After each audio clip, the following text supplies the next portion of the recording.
Reprise de l'audience.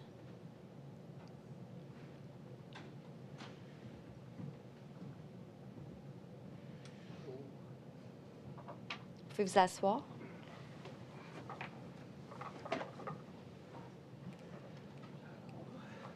Bonjour. Ça va? Oui. Donc, bonjour. Vous affirmez solennellement de dire la vérité, toute la vérité. Dites « je l'affirme Je l'affirme. ». Vos noms et occupations. Jérôme Véraud, coordonnateur en gestion financière au Protecteur du citoyen. Bonjour. Oui. Je pense que vous vouliez émettre une ordonnance, monsieur le commissaire. Oui, tout à fait. Alors, je vous explique, je le fais pour chacun des témoins. Pendant votre interrogatoire, on va sûrement faire une pause pour des questions des parties, ce qui fait en sorte que pendant que vous êtes notre témoin, alors, il y a une ordonnance que j'émets que vous ne pouvez pas communiquer du contenu de votre témoignage tant et aussi longtemps que vous n'avez pas été libéré par la commission. Ça protège l'intégralité de votre témoignage. Ça va, qui que ce soit, ça inclut des médias et tout ça. Ça va? Oui, compris. Merci. Également, je demanderai l'identification. Oui, Maître Thibault est avec nous. Oui, bonjour, Alexandre Thibault, avocat pour la commission. Merci. Donc, bonjour, monsieur Véraud. Bonjour. Bonjour. Vous nous avez remis votre curriculum vitae. Madame la greffière adjointe va le montrer à l'écran. Sous 30P 114. Merci. Oui. Donc, pouvez-vous nous faire part de votre parcours académique postsecondaire, là, j'entends? Oui, j'ai fait un diplôme d'études collégiales en technique de comptabilité et de gestion. Par la suite, comme j'avais un appétit et que je voulais en apprendre davantage, j'ai continué mes études au niveau secondaire. Donc, j'ai complété, universitaire, pardon. Donc, je régressais, là, mais... Dans le fond, je me suis inscrit à l'Université Laval pour faire un baccalauréat en administration des affaires avec spécialisation en comptabilité générale. J'ai figuré 2 fois sur le tableau d'honneur pour l'excellence de mes résultats.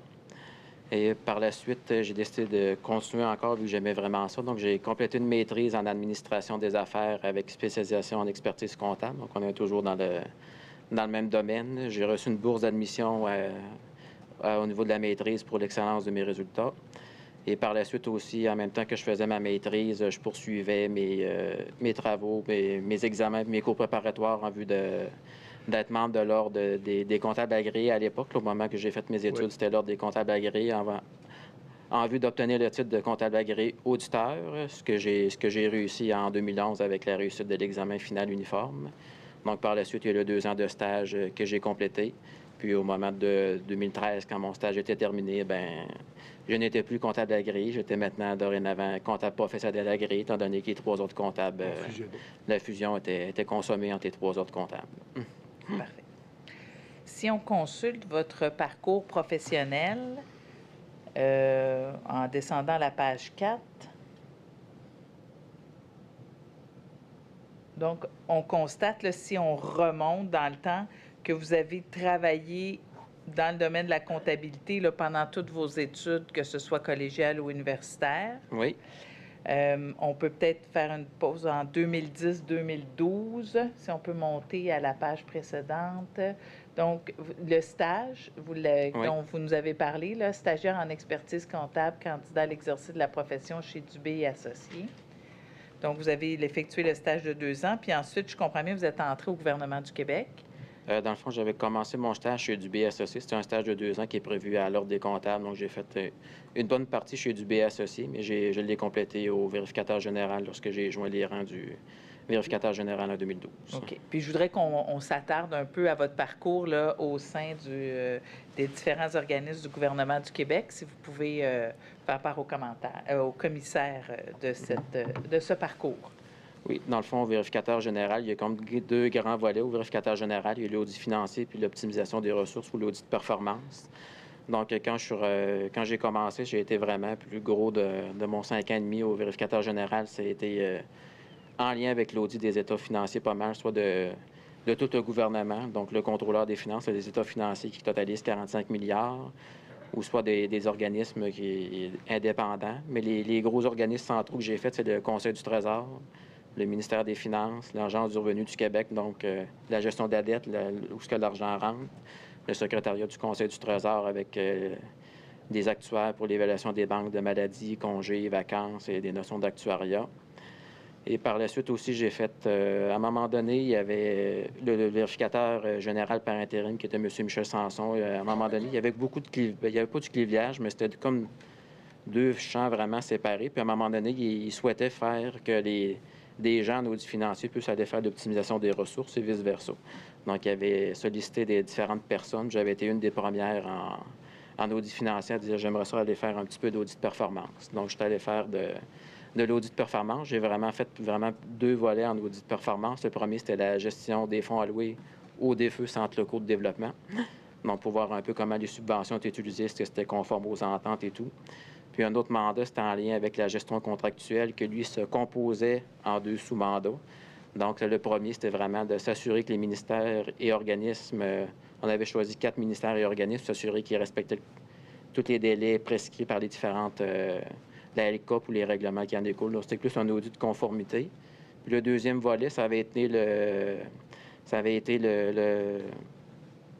modèle d'affaires qui avait été retenu par le gouvernement du Québec en lien avec l'implantation du SRO, le système électronique d'appel d'offres. Donc ça nous a permis de faire pas mal de constats qui sont similaires à la cause pour laquelle je suis assis aujourd'hui ici. Donc, on avait le modèle 4 d'affaires qui avait été retenu par le gouvernement.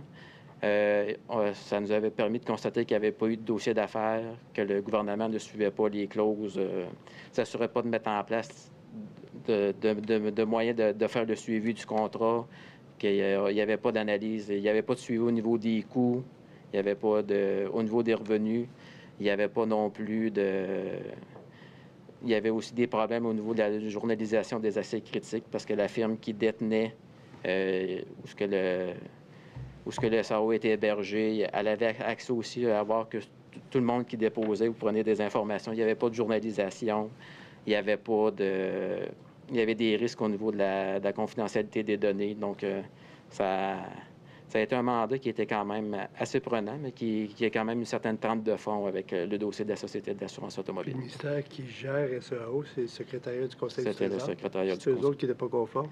Oui. D'accord. Maintenant, dans votre CV, si on va, là, restez là, Madame la greffière adjointe, parce qu'on en était toujours précédemment au vérificateur général du Québec. Donc, vous êtes allé au contrôleur des finances, contrôleur financier. Oui. Contrôleur financier au sein de la Société d'assurance automobile du Québec. Donc, vous arrivez à la SAQ en 2017. Oui. Donc, quelles sont les premières fonctions que vous avez exercées entre 2017 et 2019? Tout d'abord, avant dans les principaux organismes que j'ai fait au vérificateur général, j'ai oublié de nommer le principal. Il y avait la Société de l'assurance automobile et le Fonds d'assurance automobile. Donc, pendant 3 années, j'ai été membre de l'équipe de vérification qui vérifiait les livres de la Société de l'assurance automobile et du Fonds de l'assurance automobile. Donc, ça m'a permis de comprendre un petit peu qu'est-ce que la société, tous ses mandats, puis de voir aussi qu'à l'époque, c'était vu comme une organisation performante et innovante. Donc, c'est pour ça que je trouvais que c'était une bonne place pour peut-être un jour atterrir. Donc, vous arrivez, vous réalisez votre objectif en 2017. Oui. Et donc, quelles sont les fonctions que vous avez occupées au sein de la SAQ? Le titre officiel, c'était contrôleur financier, mais il faut plus le voir comme conseiller en contrôle organisationnel. Donc, le contrôle de niveau 2 qu'on a entendu parler, on a entendu beaucoup parler du contrôle de niveau 1, niveau 3, la vérif interne, mais j'étais vraiment dans le milieu, le contrôle de niveau 2. Donc, je travaillais à la direction du contrôle et des opérations financières, à la direction générale des finances et du budget, comptabilité et contrôle organisationnel. Ça a tout changé de nom à un moment donné, mais grosso modo, c'est resté les mêmes intervenants, même mes supérieurs hiérarchiques, c'est tout resté les mêmes personnes. Parfait. Durant mon travail à la Société de l'assurance automobile. D'accord. Et cette direction-là appartenait à quelle vice-présidence? La vice-présidence ressources humaines, finances et performances. Parfait. Et votre supérieur immédiat était qui durant votre passage à la Société d'assurance automobile du Québec? Madame Sylvie Chabot. Qui elle-même relevait de qui? Madame Francine Lépinay. Et qui elle-même relevait de quel vice-président? vice-président ressources humaines, finances, performance, qui était M. Yves Frenette. Parfait. Et donc, c'était le supérieur hiérarchique direct de Mme Lépinay. Oui. Parfait.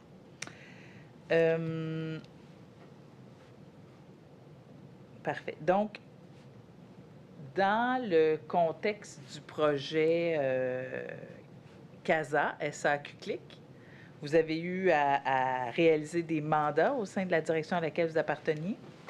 Donc, quel est le premier mandat sur lequel vous avez été amené à travailler dans le cadre de vos fonctions à la Société d'assurance automobile du Québec?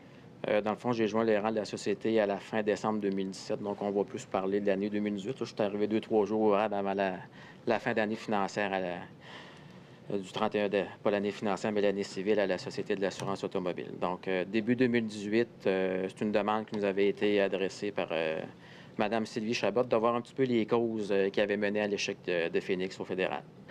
Donc, c'était vraiment ça. Donc, moi et mon collègue à l'époque, on a pris connaissance du rapport du Bureau du vérificateur général du Canada, Travaux publics et approvisionnement, qui chapeautait le dossier Phoenix au fédéral. Donc, on a pris aussi connaissance de différents articles de journaux. Donc, c'est dans cette optique-là qu'on a fait un peu un topo de c'est quoi qui pouvait poser les causes de l'échec, qui avait pu causer la cause de l'échec de Phoenix, étant donné que la livraison 1, dans laquelle la vice-présidence ressources humaines, finances et performance allait bientôt être bénéficiaire dans le nouveau projet CASA d'ici 1 an. Parfait. Et donc, je comprends que c'est uniquement à partir de l'information publique là, que vous avez fait cette analyse-là. Est-ce que vous vous rappelez des conclusions à laquelle vous en étiez arrivé? Oui, il y avait plusieurs causes, mais la principale, ce qu'on voyait, c'était la phase des tests là, qui n'avait pas été faite correctement ou qui avait été bypassée ou que des tests qui n'étaient pas...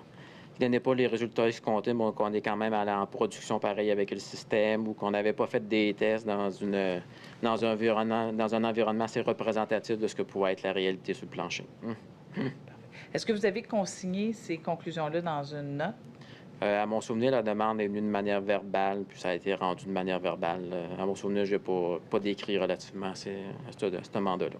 OK, parfait. Je vais demander à la greffière adjointe de nous afficher la pièce 26P95 à l'onglet 6.13. Je vais juste spécifier. Maintenant, on a 95 A et B. Celle-là, c'est la 95 A. Ah bon, merci. 95 A. Madame la greffière.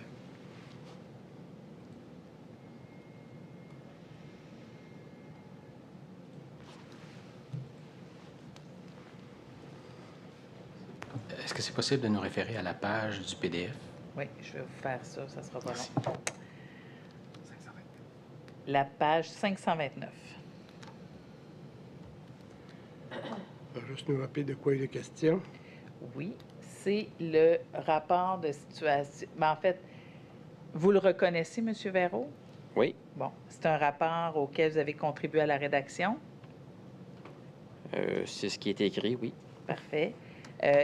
C'est un rapport, juste pour situer Monsieur le commissaire, là, c'est un rapport qui a été produit dans quel contexte? Puis après ça, on va y aller dans le détail, mais c'est vraiment juste pour permettre à Monsieur le commissaire de se situer.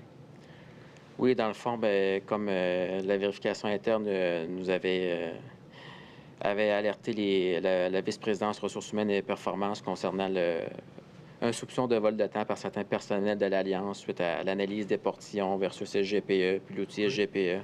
Donc, c'était un peu la réponse de la VPRHFP à l'état de constat de la vérification interne. Parfait. OK. Donc, si on va à la page 520... non. Excusez-moi. C'est ça. Donc, si on va à la page 539, je m'excuse, je m'étais trompée de ligne.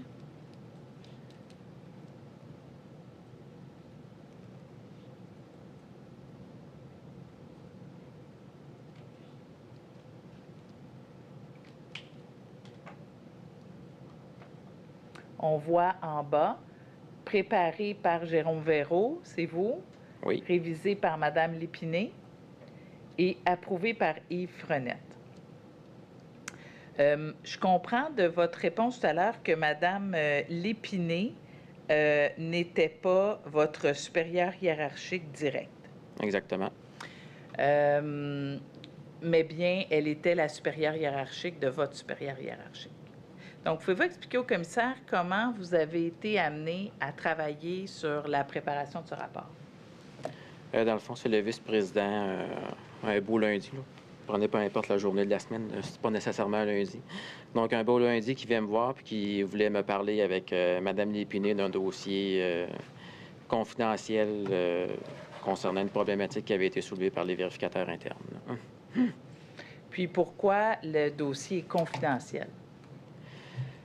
C'est parce que ça concernait des gens à l'informatique, puis vu que il y avait quand même aussi la notion du service des enquêtes aussi qui était impliqué tout ça là-dedans. Donc, il y avait quand même un certain niveau de, je peux dire pour parler en langage policier, d'accréditation un peu qui était nécessaire pour pouvoir en parler. L'accréditation de sécurité. Mm. OK.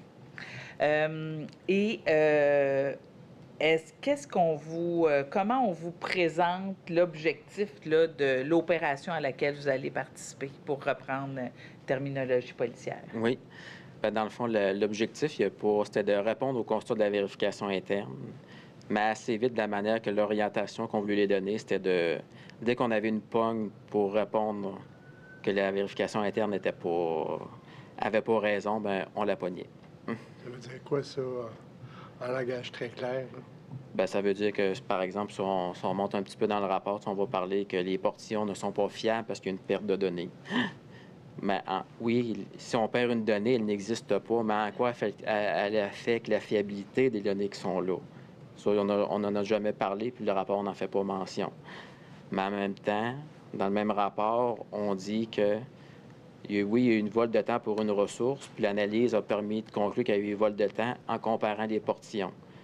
Donc, pourquoi, quand elle avait PRHFP, pour se justifier qu'elle fait bien avec les portillons fonctionnent, mais quand c'est le temps pour répondre au constat de la vérification interne, mais c'est qu'il y a un bug puis que les portillons ne sont pas bons. Fait qu'il y a comme une dichotomie en fonction pour la même situation, en fonction de qui le document se destine ou à qui on veut répondre, bien, on arrive à des conclusions différentes tant qu'on en lit. Donc, concrètement, qu'est-ce qu'on vous communique comme objectif, là, comme chose à trouver pour contribuer à la préparation du rapport? Dans le fond, on ne me communique pas grand-chose. Je n'ai pas accès au rapport des enquêtes, je n'ai pas accès au rapport de la vérification interne, je n'ai pas accès au contrat CASA. Dans le fond, le mot « préparé par » me rend compte qu'aujourd'hui, il n'est pas tout à fait exact. Ça aurait dû être marqué « tapé » par Jérôme Verreau. J'étais un peu le secrétaire, de Mme Lépiné, de M. Frenette, qui rédigeait seul un peu les orientations. Je me souviens que je brassais des paragraphes, mais j'ai pas eu accès à rien, je me suis pas prononcé sur rien. J'étais un peu le secrétaire de ces deux membres du comité-là. Et toujours pour reprendre votre parallèle policier, là, le projet était confidentiel, donc est-ce qu'il avait un nom de code? La Lamerche n'avait pas un nom de code, mais le dossier en tant que tel, il y avait un nom, on l'appelait Voldemort.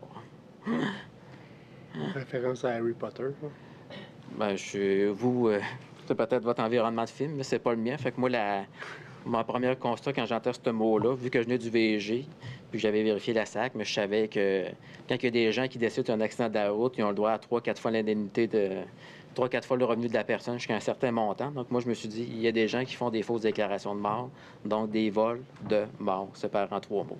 Donc, c'est dans cette optique-là, je me suis assis autour de la table, et puis j'ai vite compris que il fallait pas le voir en 3 mots, mais en un seul. Ouais. Et que ça réfère à un personnage dont on ne peut prononcer le nom. Et voilà.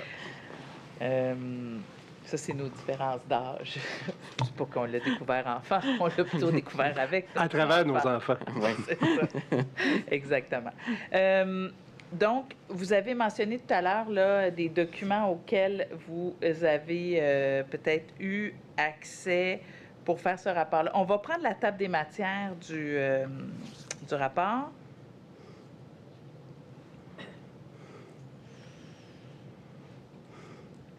Qui est à la page... Aïe, aïe, j'ai fait une erreur. On va aller à la page 530. Donc, origine de la situation ayant mené au rapport, c'est le rapport de la vérification interne là, sur le vol de temps, là, la dichotomie entre les délais, les temps de présence entrée au portillon dans les bureaux de la SAQ et le nombre d'heures facturées. Ça, est-ce que vous avez eu accès au rapport de la DVIEP à ce sujet-là? Non, je me souviens des échanges autour de la table que les portillons, il y avait un problème mécanique, donc on ne pouvait pas s'y fier. C'était la conclusion. C'est comme dire, il y a une pomme de pourrie dans un panier. Bien, au lieu de dire, est-ce qu'il y a d'autres pommes juste autour qui sont un peu pourries, bien, on a décidé de jeter le panier au complet vu que les portillons n'étaient pas fiables. On savait pas. Qui vous disait ça? M. Frenette et Mme Lépiné. Les deux. Conclusion du service d'enquête. Est-ce que vous savez à quoi ça réfère, les conclusions du service d'enquête? Je l'ai vu la semaine passée quand ça a été exhibé à M. Després, mais sinon, c'était la première fois que je voyais le rapport des enquêtes. Qu'est-ce qu'on vous en a dit? Absolument rien. Donc, est-ce que je comprends que la section C, vous l'avez tapée ou pas, cette section-là du rapport? Je peux pas vous dire quelle section j'ai tapé versus d'autres. Je pense. Mais je sais que je l'ai pas tapé tout seul. M. Frenette et Mme Lépiné tapaient aussi OK. le rapport ou donnaient les orientations en plus de le taper. Puis Donc- si vraiment on va à la section D, là, c'est qui est vraiment l'analyse de la VPRHFP par rapport au service des enquêtes, mais c'est vraiment marqué que c'est M. Frenette et Mme Lépiné qui ont analysé le rapport. En aucun temps, je ne suis mentionné. Autre information reçue concernant le SGPE. SGPE, c'était le logiciel dans lequel le temps était entré. Vous, à quelle information avez-vous eu accès à propos du SGPE? Que tout ce que M. Després a témoigné la semaine passée au niveau que, oui, il pouvait y avoir de la délégation de pouvoir, de la fausse délégation de pouvoir, qu'une personne s'auto-approuve du temps, puis effacer la trace de tout ça. Donc, ça, on est au courant, puis le paragraphe reconnaît ce fait-là aussi parce qu'il a fait mention. OK, parfait.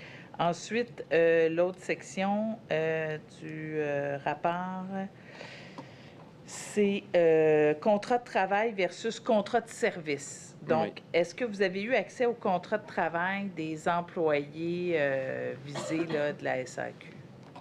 Non, puis à ce moment-là, je me souviens qu'on avait eu quelques discussions dans le bureau du vice-président Yves Frenette. Puis il y avait deux autres personnes aussi qui travaillaient un petit peu ce point-là au niveau de la différenciation versus un contrat de travail versus un contrat de service. OK. Et est-ce que vous avez eu accès au contrat du fournisseur? À ce moment-là, non. Non, vous n'avez pas eu accès au contrat du fournisseur. Donc, si on va à la page 538 du rapport,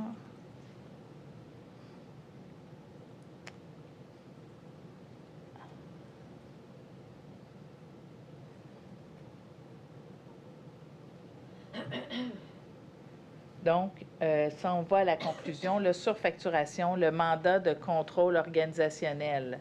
Ça, c'est le mandat là, que vous travaillez avec M. Frenette et Mme Lépiné. La deuxième ligne, oui. Oui.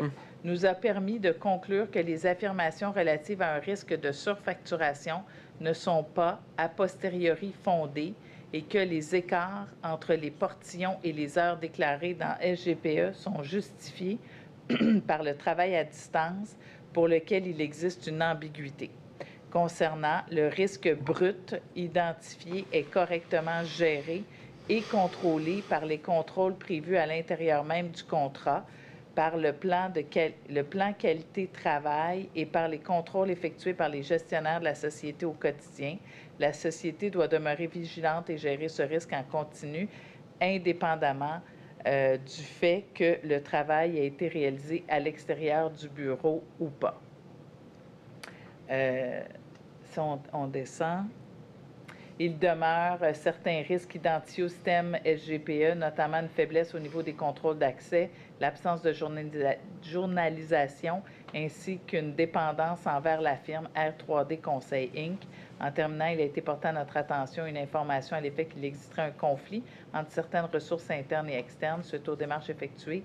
Les informations recueillies n'ont rien démontré à ce sujet. Page suivante. C'est tout. Donc, qu'est-ce qui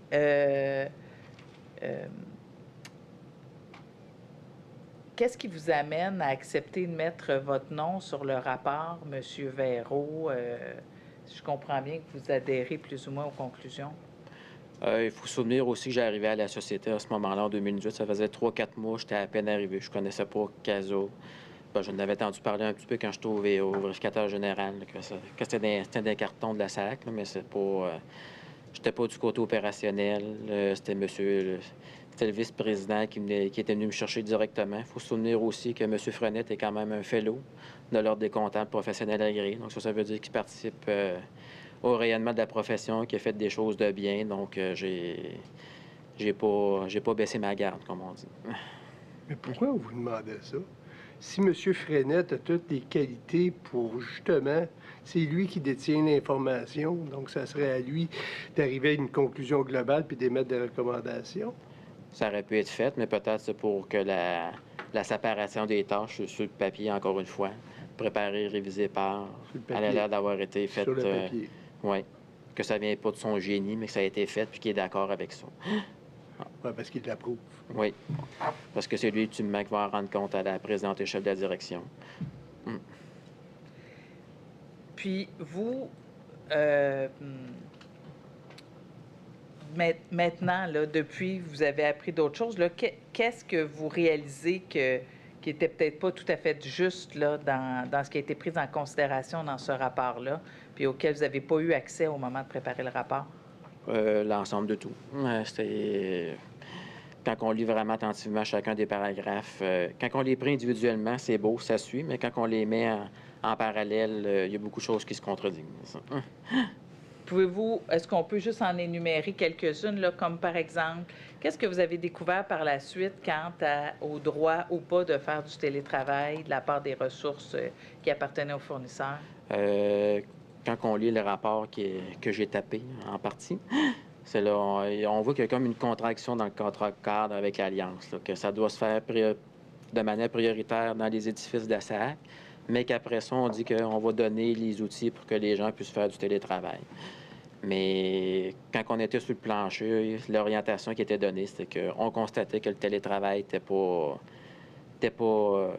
valorisé, à part une journée pour que les gens se déplacent le lundi qui arrive au bureau de la SAC, que le vendredi, ils quittent chez eux. Donc, à part ces deux moments-là, la notion de télétravail n'était pas permise. Et ça, on parle de l'époque pour laquelle les données au portillon versus la facturation ont été comparées par la DVIEP, rapport auquel vous deviez répondre par le rapport dont on discute. Oui. Parfait. Y a-t-il d'autres éléments dans le rapport là, que vous avez tapé, qu'on vous a fait taper, mais que vous réalisez maintenant qui n'était pas tout à fait juste, puis que vous n'aviez pas à l'époque l'information pertinente pour le réaliser? Oui, bien dans le fond, le SGPE, je l'avais jamais vu, je l'avais pas vécu. Si vous voulez voir c'est quoi un rapport ou des notes que Jérôme produit, mais on aura peut-être la chance d'en voir quelques-unes aujourd'hui, que Jérôme Verreau, il n'y a pas des personnes qui souffrent dans le coup, peut-être, ou qui tiennent la main sur quoi écrire. Donc, il n'y a pas de... Mais comme je vous ai dit, juste ce rapport-là, je ne le vois pas comme un rapport de complaisance. Quand on le suit, il y a une logique. Mais la logique ne tient pas la route quand on a un petit peu d'expérience, qu'on a compris comment CASA marchait, puis tout ce qui gravite autour fonctionne. Aujourd'hui, j'aurais aucunement la même opinion. Puis notamment dans la section F, là, qui est la page précédente. Contrat de travail, contrat de service. Donc, ça veut dire qu'on ne peut pas appliquer les mêmes contrôles quand on veut contrôler un employé interne versus un employé externe. Mais ça, on voit à la section suivante. Donc, ça veut dire qu'on ne peut pas les contrôler différemment. Il faut vraiment faire attention de la manière qu'on les contrôle, parce que ça pourrait être apparenté comme du contrôle fait non pas sur un contrat de service, donc un fournisseur, versus un employé à l'interne. Mais si on descend de la section G, une des recommandations, c'est d'adopter une politique cadre, pas G, mais... Plus bas. Plus bas, oui. Encore plus bas, s'il vous plaît, Mme la greffière adjointe. Recommandation, préciser la notion de télétravail, d'inscrire dans une politique interne, tant pour les ressources internes qu'externes. ben, ça vient de contredire l'autre paragraphe avant. Tout à fait. Puis j'enlève toute la notion de télétravail. Si moi, j'ai un contrat de service, puis que tu me charges 8 heures, et je te demande de le faire dans mes locaux, je m'attends à ce que tu fasses 8 heures. Oui, puis la politique ne sera pas applicable parce qu'elle est prévue. Il y a un régime différent qui est prévu dans ton contrat de service. Et voilà. Parfait. Donc, puis juste pour terminer, répétez-le, là, parce que vous l'avez dit rapidement au début, là, puis je vous en fais pas reproche, là, vous n'êtes pas un témoin professionnel, hein? C'est pas donné à tout le monde, mais réexpliquez-nous le deux poids, deux mesures que vous nous avez expliqué, là, que dans le rapport, on veut minimiser la valeur probante des données sortant du portillon versus l'utilisation que le département de ressources humaines en fait quand vient le temps de congédier un employé. Oui. Mais dans le fond, quand on voit au début, dans les premières sections, je pense que c'est à propos du SGPE, dans le bas, c'est là qu'on dit que l'environnement des portillons représente des problèmes, donc les données ne sont pas toujours fiables, étant donné qu'il y a des pannes. Fait, comme j'expliquais tantôt, oui, s'il y a une panne, la donnée ne sera pas enregistrée. Mais s'il y a une panne et la donnée n'est pas enregistrée, en quoi elle affecte la valeur de celle qui est déjà là? Est-ce qu'elle est affectée, là? T'sais, avant de dire que les portillons ne sont pas bons, s'il y a un bug, est-ce que le bug affecte la donnée qui est déjà inscrite? Ça, le rapport y est muet à cet égard-là. Puis c'est comme ça qu'on justifie beaucoup pour dire que les portillons ne sont pas bons, ils ont des pannes. Mais en quoi il affecte-t-il la donnée? Le rapport est muet. Fait que, on a comme jeté le bébé avec l'eau du bain en disant il y a un problème minime dans les portillons. On peut dire qu'on rejette complètement les portillons. Donc, ça c'est un peu une mesure drastique face à un problème qu'on aurait pu circonscrire. Puis le deuxième volet, c'est quand il y a eu dans le cadre de l'enquête, il y a un cas de vol de temps qui s'est confirmé, puis il est vraiment inscrit noir. Je ne sais pas si on peut le monter un petit peu. Oui, je vais juste demander. Encore. La page 534, s'il vous plaît.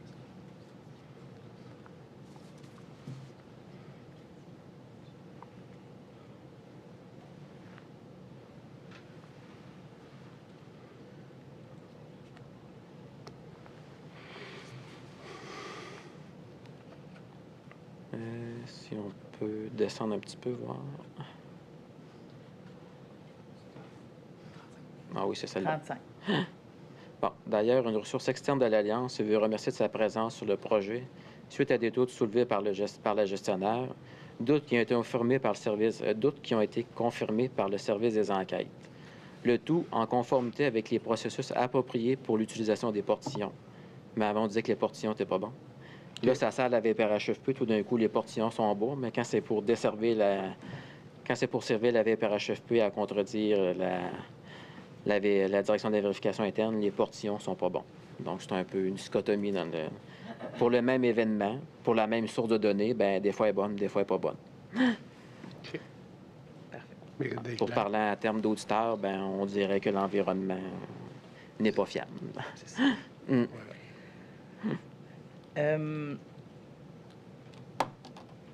Vous avez parlé de notes auxquelles vous avez participé par la suite, puis qui démontrent beaucoup plus la valeur et la rigueur du travail de M. Véraud, comme vous avez dit, de vous-même. Donc, on peut regarder peut-être une première note qui est celle du 18 octobre 2018.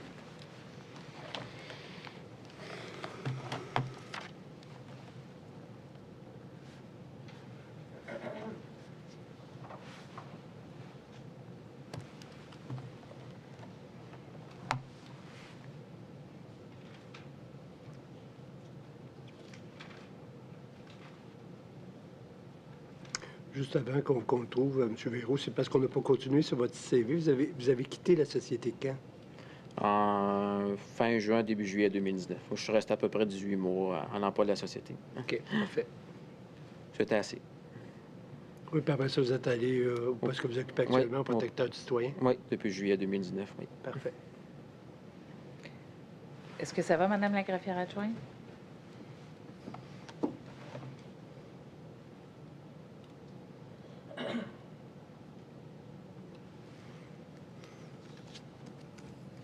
Est-ce que vous vous rappelez sur quel sujet ça porte, cette note du 18 octobre 2018? Oui, c'était la réponse de la deuxième ligne, donc du contrôle organisationnel aux constats qui auront été énumérés par Martin Després concernant le reclassement des taux de certaines ressources de 82 à 350 de l'heure. Donc, il avait retourné comme il a mentionné lors de son témoignage, il a retourné la problématique à la deuxième ligne de maîtrise pour savoir un peu qu'est-ce qu'ils en pensaient, puis c'était quoi les contrôles qu'ils mettaient en place pour s'assurer que c'était conforme ou que ça ne l'était pas, puis ça ne l'était pas, quelle action elle était entreprendre pour remédier à la situation. Et donc, ça, c'est une note préparée dans le même contexte là, que l'autre rapport, c'est-à-dire que la DVIEP identifie un risque, puis on demande à la deuxième ligne de contrôle de dire comment elle va mitiger ce risque-là. Oui. Donc, mais pour la rédaction de la note du 18 octobre 2018, quelle est l'intervention des supérieurs hiérarchiques à vous dans la vice-présidence?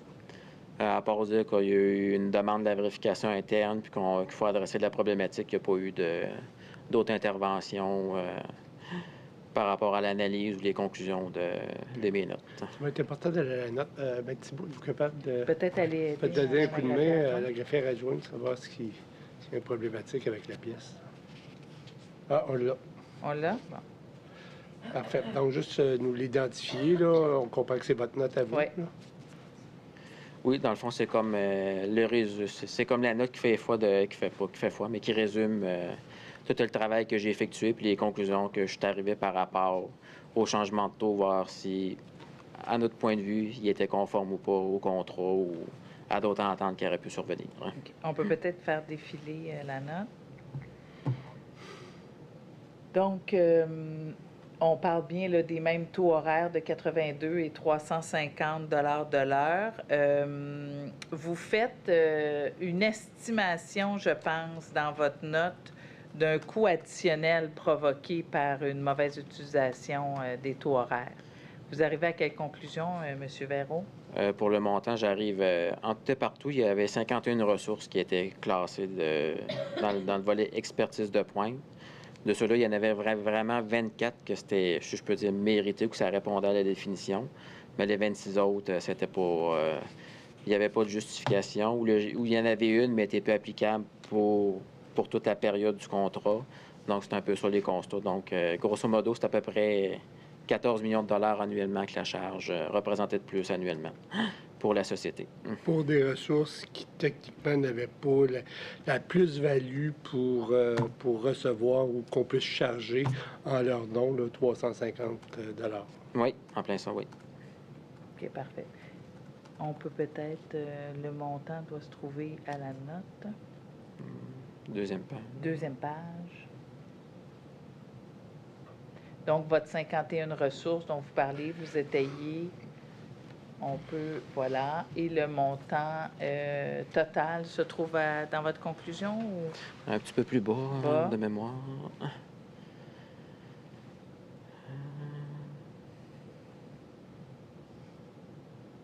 Dans une note de bas de page. On peut aller voir le bout peut-être. L'autre page, s'il vous plaît. Non, c'est là, le troisième. Voilà. C'est le changement de taux qui, selon notre estimé, a un impact annuel potentiel de 14 millions de dollars en 2018 annuellement. Puis vous avez une note de bas de page 2. Qui détaille mon calcul. OK. Pouvez-vous juste nous montrer la note de bas de page, Madame la greffière adjointe, s'il vous plaît? Voilà. Votre total. Pour réaliser cette note, à quoi avez-vous eu accès? J'ai eu accès au une partie du contrat CASA, au programme qualité programme, même s'il n'était pas encore en ébauche, même s'il aurait dû être en vigueur. Il était quand même rédigé, même s'il n'était pas approuvé par les deux parties. Donc, je me suis dit, je vais tout prendre ce qui peut m'aider à me faire une tête. Puis, à la limite, s'il n'est pas signé, il n'a pas force vigueur, mais je lui donnerai moins de prépondérance. Mais je peux essayer de trouver quelque chose qui me justifie un élément ou un classement, mais je vais le prendre. Puis, à la limite, si je dis qu'il n'est pas en vigueur, bien, je peux vous dire, moi, je l'ai vu, mais il n'était pas conforme aux documents signaux. Je suis vraiment allé chercher tout ça. J'ai pris les connaissances des différentes ententes de lot de sprint. Là, je ne sais pas si la commission est familière avec la notion de livraison. On commence. La notion de livraison livraison lot versus sprint, les demandes d'ajustement de projet aussi. Donc, j'ai tout pris, voir un peu toutes les sources dans lesquelles on aurait pu dire on accepte de changer de taux, tout ça. Donc, j'ai tout considéré l'ensemble des documents que je pouvais avoir à ma main, qu'on voulait bien aussi me remettre, parce que les discussions avec le bureau de programme n'étaient pas toujours au beau fixe. Parfait. Et donc, cette note-là, en quelque sorte, vient confirmer les travaux de M. Després, approuvés par M. Pelletier à la direction de la vérification interne. Oui, puis le montant est presque 3-4 fois supérieur à ce que la vérification interne avait même estimé. Puis pour quelles raisons les montants sont différents? Je pourrais pas. Les autres, je pense qu'ils parlaient plus de 10 ressources. Moi, j'arrive à 26, finalement, parce que... Peut-être pas eu le même échantillon, mais... Oui. Tu sais, j'ai vraiment tout analysé, tous ceux qui étaient vraiment reclassés comme expertise de pointe. Pas juste ceux qui avaient subi un reclassement, Oui, c'est ça. mais l'ensemble, comme on dit en vérification, l'ensemble de la population. Je peux aller par échantillonnage. D'accord. Et donc, cette note, vous la remettez à qui? À Mme Sylvie Chabot, qui était ma directrice, ma supérieure hiérarchique. Parfait. Puis là, on est en 2018, Oui. au début du projet. Est-ce que vous savez ce qui advient de cette note? Non, mais comme on pourra le voir sur une autre note en 2019, que dans cette note-là de 2018, je demandais au bureau de programme qui nous réponde rapidement, qui nous donne une justification. La note fait référence à un tableau que j'ai pris connaissance, qu'il y avait des justifications qui étaient marquées dedans. Mais les justifications, c'était les mêmes que quand les ressources étaient rentrées. Fait qu'il n'y avait pas de fait nouveau qui justifiait que le 31 décembre, tu es payé 82, 2017, puis que le 1er janvier 2018, il passe à 350. Il n'y avait pas eu... Puis une augmentation de c'était 268 de l'heure à peu près. Oui. Il n'y avait pas des connaissances ou une expertise tellement pointue qui justifiait ça. C'était les mêmes. Ils faisaient les mêmes tâches, puis il y avait la même expertise, donc on ne comprenait pas. Puis comme la note m'en fait mention, c'était depuis quand même l'automne 2017 que l'Alliance a poussé pour faire approuver ces taux, ces nouveaux taux. Sous quelle raison? C'est encore obscur pour moi ce jour. Hein? Okay. Madame la greffière, on pourrait coter cette note, s'il vous plaît? C'est déjà fait, hein? OK. Non, je suis en Elle faisait partie, je crois, de 26 P96 C'est ça. à la page 51. C'est bien. Ça, sur une autre note. Oui, vous avez parlé d'une autre note, M. Véraud. Donc, c'est une note du 14 mai 2019, c'est ça? Oui, une de mes dernières. Une de vos dernières. Celle-là n'est pas cotée. C'est ça. Donc, on va lui attribuer une cote, s'il vous plaît, Mme la greffière. Toujours à Donc, Mme Chabot sous 30 P115. Parfait. Mme Chabot et Mme Lépinay, cette fois-ci. et Mme Lépinay. Oui. Et donc, quel est l'objet de cette note? Dans le fond, suivant les travaux de la première note, on avait vu qu'il y avait quand même certaines lacunes ou certains laxismes au niveau du bureau de projet, au niveau de la documentation. Donc, on s'est dit que ça fonctionne comme ça partout. Donc, on a voulu essayer d'aller reperformer ce qui était fait au niveau du bureau de projet, au niveau de l'approbation des factures, mais pas seulement au niveau du taux, mais de l'ensemble de l'œuvre. Donc, oui, il y a la notion des taux, mais on est vraiment allé reperformer au global, étant donné qu'on était peu... Quand on les rencontrait, tout était beau, tout était merveilleux, mais quand la vérification interne t'appelle souvent ou te questionne ou remonte des éléments comme ça, c'est là qu'on voit que c'est bien beau sur le papier, mais en réalité, ça ne l'est pas. Donc, pour que la deuxième ligne joue correctement son rôle, c'est là qu'on s'est mis un peu, on s'est retroussé les manches, puis on est allé reperformer ce que le bureau de programme faisait au complet pour l'approbation des factures. Si on va à la section constat, vous avez, je pense, une énumération des anomalies que vous avez pu constater dans l'approbation des factures. C'est bien ça? Oui, il y en a Parfait. plusieurs. Donc, pouvez-vous en faire part au commissaire, s'il vous plaît? Oui, le premier constat, dans le fond, c'est que la note, c'est une note sommaire. Le bureau de programme préparait une note en lien avec chaque facture qui décrivait sommairement les travaux qu'il faisait. Mais le seul constat qui arrivait, c'est que la facture était conforme au contrat. Mais il y avait des ententes de l'eau qui modifiaient le contrat, des ententes, des demandes d'ajustement de projet. Donc, se limiter à seulement dire que la facture est conforme au contrat, c'est faux, parce qu'il y a d'autres éléments qui sont venus affecter le contrat, puis qui ont été acceptés tant par l'Alliance que par la SAC. Donc, c'est restrictif au niveau de la conformité. Il faut le voir dans sa globalité. Aussi, un des constats premiers qu'on voit, c'est qu'il n'y a personne qui recommande l'acceptation du paiement de la facture. On dit qu'elle est conforme, mais le vice-président de la technologie de l'information ne mettait pas son sceau. Où toutes les dépenses qui devaient avoir plus haut que 1 million devaient être approuvées par le conseil d'administration aussi à un moment donné à l'époque. Mais ça, c'était pas là non plus. Donc, il n'y avait personne qui était en autorité au plan de délégation en gestion financière qui se mouillait pour dire la facture est conforme, on va en paiement. Donc, c'était comme la facture à se nourrir d'elle-même puis à se payer d'elle-même parce qu'elle est conforme. C'était ça ma question. C'est-à-dire qu'il n'y a personne qui approuve. Il y a du travail qui est fait, mais il n'y a personne qui recommande. Ça s'en va ensuite de ça au compte à payer, puis bang, un chèque. Bon, on voit qu'il y a une note, on voit que le bureau de projet fait une... Excusez, là, je dis souvent bureau de projet, mais c'est le bureau de programme. Projet. Mais... On qui détaille tout, mais il n'y a personne en bas du bureau de projet ou le vice-président TI ou le conseil d'administration, c'était plus haut qu'1 million, qui se mouillait si la recommandation qu'on paye la facture ou pas. OK. Ensuite, vous reparlez des taux horaires. Ah oui, comme vous voyez, le premier constat, ça nous avait été amené par la vérification interne le 6 septembre 2018, puis on est rendu 14 mai 2019, puis... Je suis comme la vérification interne. J'entends toujours un peu de gros autour de l'os pour justifier le changement des ressources de 82 à 350.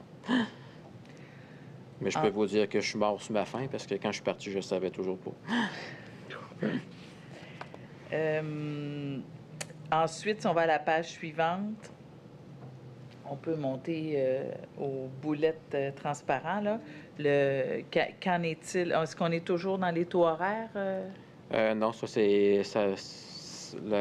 La première qu'on voit en haut, là, ça explique vraiment que on voit que le bureau de programme se fait uniquement par rapport à l'annexe C3 qui était pour les taux plus le contrat, mais qu'il y avait d'autres éléments aussi qui rendent une certaine légalité à des changements par rapport au contrat qui était en vigueur puis qui devait être mentionné comme justement source à l'appui de l'opinion du bureau de programme sur les notes. Là. Parce que si on reperforme ça de la même manière, si on reperforme la note de la même manière qu'elle a été écrite par un bureau de programme, je vais vous dire qu'il n'y a rien de conforme au contrat. Parce qu'il y avait tellement de normes d'ajustement de projet, tellement de sources qui venaient changer ou dénaturer un peu le contrat qu'il n'y a plus rien qui était conforme au contrat. Ensuite, si on va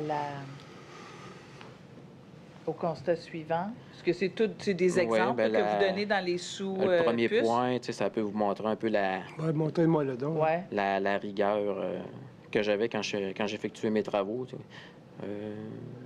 On peut monter. Non, montez, Mme Lagravière. Non, pas trop, là, mais descendez. Oui. Ça commence par quel paragraphe? Ah oui, celle-là, oui. Bon, c'est ça. Le premier Une carré qui est ressource, là. Bon, c'est là qu'on a vu qu'il y a une ressource qui a été déclassée. Mais tu sais, moi, je me dis qu'elle augmente de tarif de 82 à 350, qu'elle passe de 350 à 82, tout changement doit être documenté. Bien, c'est ça. Bien, tu sais, là, on voit que oui, ça a été fait pour une ressource, mais je ne sais toujours pas pourquoi non plus. Fait que, tu sais, c'était le laxisme dans la documentation était pareil ces deux côtés, en faveur ou en défaveur de la société. Puis, ça peut avoir de l'air anodin quand vous reprochez la non-documentation du déclassement d'une ressource, mais on se rappelle que dans votre note précédente, vous évaluez cet enjeu des taux horaires à 14 millions de dollars. Là. Fait que c'est plus anodin rendu à 14 millions de dollars. Non, puis quand on parlait des montants, que ça allait avoir soit un impact sur la portée, sur la valeur totale du contrat, bien, le parachute doré de la clause de partage de risque c'était pas Voldemort, la clause de partage de risque. Elle était dit à tout vent, elle était quasiment écrit ses murs à la Société de l'assurance automobile. La clause de partage de risque va s'appliquer, l'Alliance va devoir travailler à coût nul tôt ou tard. Ça va arriver plus tôt que prévu. Ça, c'est une belle mentalité, mais ça... On vous disait ça. On disait ce qui était... Partout, bureau de projet, on les rencontrait. Oui. Puis, tu sais, c'est bien beau dire que ça, mais si on avait bien fait les choses tout au long de la livraison, tout au long des différentes livraisons, mais peut-être que la valeur totale de 458 millions, on ne l'aurait pas atteint. Le contrat était d'une valeur maximale de 458 millions de dollars. C'était pas un objectif de le dépenser au complet. On aurait peut-être fini à moins. Si on avait pris nos outils qu'on avait, puis qu'on avait une colonne, puis qu'on les aurait appliqués, ben on serait peut-être pas là aujourd'hui. Et ces outils-là dont vous parlez, c'est la documentation, c'est la documentation, c'est la clause de partage de risque, parce que cette note-là aussi, comme on peut le voir un petit peu plus loin, quand on reporte des choses qui ne se feraient pas dans un sprint, puis qu'on l'a évalué, mettons, à 500 heures, mais c'est pas 500 heures qu'on repousse plus loin, c'est 400. Mais ça va être quoi la portée finale de ce qui va rester? On modifie la portée du contrat.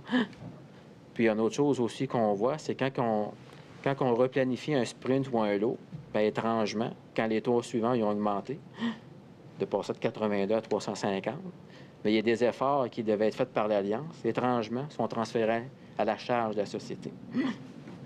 Tout ça, pourquoi? Moi, c'est à mon avis, c'est qu'on va arriver dans l'enveloppe globale du contrat, même si on doit payer des ressources plus chères, c'est pas grave, le travail va être fait, mais il va être fait par l'Alliance. L'Alliance, oui, le coût total du projet d'un livre comptable, il est bon, il est à bonne valeur, mais contractuellement, on ne respecte pas l'entente du contrat. Si on va à la page 3, si on peut descendre, s'il vous plaît, encore. La première en haut. La clause 1? La première, Oui, le premier paragraphe, s'il carré. vous plaît. Ah, OK. Puis on est toujours dans les mêmes exemples. Ça, c'est savoureux. Hein? En vertu de la demande d'ajustement de projet 88, il y a eu ajout de la notion de plage de disponibilité, qui vise à s'assurer de la disponibilité des ressources de l'Alliance pour corriger les anomalies lors de la phase des tests et suivant le déploiement de la livraison 1 le 3 janvier 2019. Cette notion n'est pas définie dans le contrat. Une rémunération de 100 par plage est allouée. Malgré mes demandes auprès du bureau de programme, je n'ai jamais été en mesure de trouver le moindre document qui mentionne ce taux et son approbation par la Société et l'Alliance, de telle sorte que je ne peux me prononcer sur son respect. Ça fait valoir qu'il y a des choses qui ne sont pas documentées, mais il faut le voir aussi quand même que dans le contrat, ce qui était prévu, puis ce qui était souhaité, c'est d'avoir une solution qui fonctionne. Puis la fonctionnalité, elle appartenait à l'Alliance. Mais là, elle ne marche pas. Bien, venez-vous-en encore, on va vous payer une deuxième fois pour recommencer ou pour nous aider à corriger les bugs. C'est ça. Tu es responsable de me livrer quelque chose qui marche, puis ça ne marche pas. Puis je te repaye encore. Je te repaye encore. Mon plombier est venu, pas fait le job, je le rappelle, puis il me charge encore tant de l'heure. Mais quand on lit les notes du bureau, les notes très émincées du bureau de projet sur ce qu'ils ont fait comme vérification, tout est beau, tout est conforme, allez en paix, payons la facture. D'accord. Est-ce que vous voulez passer un autre exemple ou on passe à un autre point qui est le respect de la clause 12.5 quant à l'application d'une retenue de 10 qui était censée être appliquée? On Oui. peut descendre. Regardez, on le voit là. Voilà. Bon, cette clause, ce constat-là permet de montrer l'appétit de l'Alliance pour avoir son argent, en plus d'avoir une plage de disponibilité pour nous livrer par bon déterme une solution qui doit fonctionner. Donc, normalement, c'est tout contrat en technologie ou d'une grande importance, on retient un certain montant. Comme ça, si on n'est pas content, bien, surtout avec la clause de partage de risque, on avait comme 2 poids pour forcer l'Alliance. Sur 458 millions, je te retiens 45 millions s'il ne marche pas. Si ça ne fonctionne pas, puis en plus, tu vas devoir travailler à coup nul pour la reprendre. Fait que voyez-vous que avec la clause de plage de disponibilité, la notion de travailler à coup nul, là, je ne l'ai jamais vue. Puis avec des ajustements comme ça, bien, finalement, on n'avait pas la volonté d'appliquer. Donc, par exemple, c'est un bon point que je peux donner au bureau de programme. Eux autres, ils l'appliquaient, la retenue de 12.5. Moi, on voit que l'Alliance, elle ne respectait même pas son contrat, puis ça l'a fait de Phoenix, ça devait savoir un petit peu comment ça marche, des contrats puis des retenues, on devait avoir l'expérience. Donc, moi, ce fait-là me montrait, ça me permettait de voir que l'Alliance, elle avait faim, puis elle voulait être très bien nourrie par les fonds de la Société de l'assurance automobile. Bullet suivant, picot suivant. Je sais que la notion d'indépendance des firmes externes qui ont été mandatées pour surveiller le projet a fait débat au cours de cette semaine, mais déjà en 2019, j'avais comme fait un constat que la firme EY, qui avait été mandatée par la Société de l'assurance automobile, bien, ses honoraires n'étaient pas chargés directement par EY, mais par l'Alliance. Facturer les heures de EY sur les factures. Peut-être que contractuellement, c'est ce qui était convenu, mais au point de vue de la déontologie de l'ordre de CPA, ça pose problème au niveau de l'indépendance d'apparence. Parce que c'est pourquoi que la relation client-prestataire de service, ça passe par un tiers que normalement, tu es supposé de surveiller. Moi, ça me permettait de voir que EY, se fait-tu acheter par l'Alliance? Ou EY, se fait-tu... y es-tu comme moi? Se fait-tu dire quoi taper dans ses rapports en faveur de l'Alliance? Donc, ça me faisait ressortir un peu ça comme problème déontologique que j'aurais voulu adresser avec mes amis de la vérification interne, vu que c'était eux autres qui étaient plus porteurs du mandat EY, Mais cette note-ci, vous l'avez rédigée seule ou avec quelqu'un par-dessus votre épaule? Seul, complètement seul. Adressé à Mme Lépiné. Et Mme Chabot, mais elle a pris beaucoup plus de temps. C'est la première, on peut voir qu'elle a pris environ peut-être 6 semaines juste pour la notion des taux. Ouais. C'est sûr que comme contrôle de deuxième ligne, je n'étais pas dédié à quelque chose. Je n'ai jamais appartenu au bureau de projet, puis je voulais pas y aller non plus. Ouais. Fait que, mais cette note-là a pris beaucoup plus de temps parce que la livraison 1 est arrivée en 3 janvier 2019. OK. On y arrive à la livraison 1, mais est-ce que peut-être dans les 2 derniers picots, mais je pense qu'on l'a pas mal couvert, là, déjà, mais je veux juste qu'on vous montre la page suivante, les 2 dernières puces, s'il y a d'autres choses à ajouter. Le premier picot, c'est un peu qui répète, qui revient un peu. C'est un autre exemple de laxisme au niveau du bureau de programme sur la documentation de leur travail qui fait. Si on le reperforme, on n'arrivera pas du tout à la même conclusion.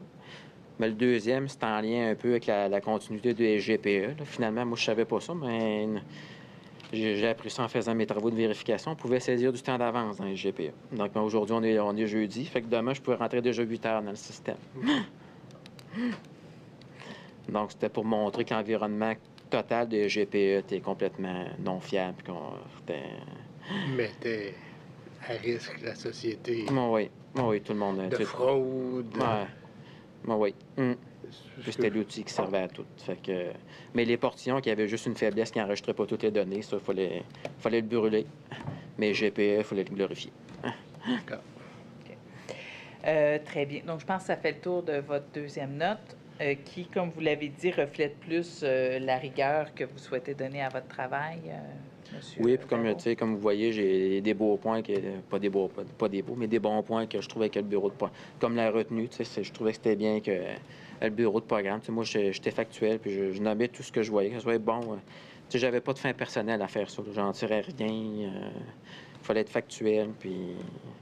Si on veut que les hautes autorités prennent les bonnes décisions, mais il faut tout renommer, ce qui est bon ou ce qui n'est pas bon. Fait que c'est dans cette optique-là que j'ai dressé mes notes. Parfait.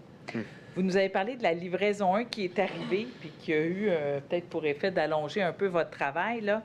Qu'est-ce que vous avez constaté, vous, quant à la mise en place de la livraison 1 là, dans la direction où vous étiez? Début 2019, c'est ça, c'est la livraison 1. Donc, c'était... Même s'il y en a qui ont qualifié ça comme du back-office, du vanille ou du standard, je peux vous dire que ça a été une catastrophe assez rapidement. On n'était plus capable de payer aucune facture. Les délais de paiement explosaient. On a reçu des avis de résiliation de service. Normalement, chaque lot de paiement qui est fait par jour doit partir à Revenu Québec pour avoir un délai de 30 jours pour voir si les fournisseurs ont des créances envers l'État. Donc, on peut émettre des paiements rapides en appelant Revenu Québec avec le NEC ou le numéro de TPS ou TVQ pour voir si... Mais ça, je me souviens de mes 2 collègues qui payaient les factures. Quand ils appelaient Revenu Québec, ils n'appelaient pas pour une personne, ils appelaient pour 40, 60, 70 cas. Parce que c'était tout des rendus des paiements urgents parce que il n'y a plus rien qui se payait. Les délais de paiement explosaient. Il y avait un backlog. Dans le fond, il devait y avoir de la reconnaissance de caractère qui se faisait sur la numérisation des factures. Chaque facture était liée à un bon de commande. Si le bon de commande était approuvé, s'il y avait un gestionnaire qui venait confirmer qu'il avait reçu le bien ou le service, puis que la facture rentrait, puis que le système reconnaissait tout ça, l'appariement à trois documents, si on peut dire, la facture se payait d'elle-même. Mais la reconnaissance de caractère ne marchait jamais, fait que toutes les factures montaient en écart en haut. Fait que c'est là que les 2 personnes aux finances qui payaient les factures sont tombées dans un goulot d'étranglement. Donc, on a été sollicités pour les aider. Puis même la direction du contrôle des opérations financières est allée chercher l'aide de 2 personnes à la direction générale de performance pour d'essayer de nous aider aussi dans tout ça. Parce que quand vous dites la reconnaissance optique, l'appariement avec 3 documents, facture automatique, Ça, c'était censé être le PGI qui faisait ça tout seul, sans Oui. intervention humaine. Oui, moi, quand je suis quitté, on était à peu près à 10 de reconnaissance de caractère. Puis dans les cibles, c'était 85 qui étaient visés après 3 mois. OK. Vous êtes parti Et- combien de temps après La livraison, je suis parti 6 mois après 6 environ. mois après? Puis vous êtes parti à 10 Oui. Et à votre connaissance, la haute direction suivait cette problématique-là? Oui, Mme Lépinay, dans le fond, tous les jours, elle avait le tableau de bord des factures en backlog qui attendait d'être traité parce que la reconnaissance ne l'avait pas faite. Donc, elle était très au fait des problématiques. Oui, puis la problématique des lumières qui baissent, ça, je peux vous confirmer que c'est vrai. C'était au niveau de l'émission des paiements qui a été mentionné par M. Pelletier, là, qu'il y avait des tâches tellement lourdes qui faisaient ralentir la machine. C'était vrai. On l'a vécu. Puis je peux vous dire que des fois, juste imprimer une facture du système, c'était un défi. Puis moi, des fois, j'avais pas des mots tendres qui ont exaspéré mes collègues. Des fois, je leur disais c'est une maudite cochonnerie. Parfait. Vous dites être parti 6 mois après la livraison 1. Qu'est-ce qui vous a amené à quitter la Société d'assurance automobile du Québec, M. Perron? J'avais fait un peu le tour. Je voyais qu'un peu mes notes n'étaient pas prises au sérieux, que les problématiques que je relevais en collaboration avec la vérification interne, c'était pas pris au sérieux. Puis tout mon rôle, c'était justement d'aider la société à prévenir ce genre d'affaires-là, mais que finalement, c'était comme un singe. Je veux rien entendre, je veux rien voir, je veux rien dire. C'était à peu près ça. Je sentais que c'était ça, comme en haut, comme au niveau de la haute direction des VP ou plus haut. Je sentais que c'était ça. Aussi, à un moment donné, j'avais essayé d'être reclassé professionnel expert parce que j'estimais, en fonction des tâches que je faisais, c'était plus du standard. Puis à un moment donné, on me l'a donné en partie, mais on me dit on te le donne pas tout le temps, on te le donne pas au complet parce qu'on trouve que t'es pas assez gris, t'es trop blanc, t'es trop noir. Puis à un moment donné aussi, j'avais essayé d'aller postuler à l'intérieur même de la même vice-présidence. J'avais essayé d'aller du côté de la gestion de la performance, plus au niveau des risques. L'entrevue avait très bien été, puis finalement, on m'avait dit que je n'étais pas assez créatif. Donc, c'est peut-être que la SAC recherche des comptables créatifs, mais j'en faisais pas partie, selon leurs critères à eux.